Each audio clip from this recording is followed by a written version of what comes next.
Avocado. Avocado. Why you look big? Avocados, or as my son Sai calls it, avocados. Anyway, avocados are super popular in the United States.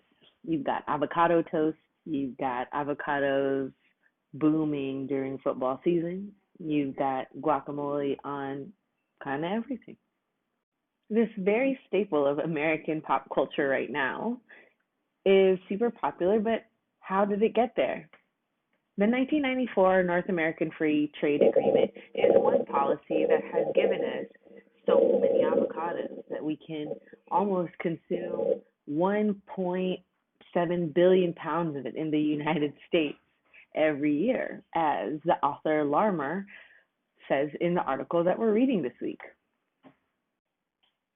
Why do you think of avocados as an example or a metaphor for a global sociology class? What about it is global? Well, we can start with the North American Free Trade Agreement that was passed in 1994 that loosened trade and lowered taxes and tariffs between the countries Canada, Mexico, and the United States.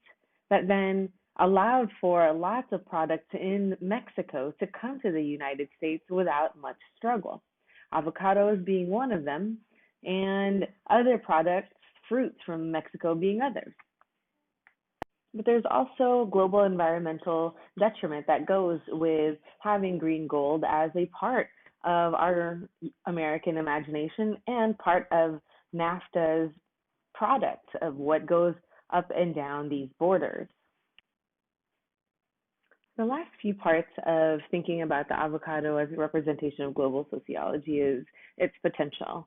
Larmer's article mentions the potential of China as the market for Mexico and the next step for avocados, and thinking about the continued environmental damage, the possible drug cartel involvement in it, and really the kinds of trade policies that are in place between the United States, China, and between Mexico, Canada, and the United States.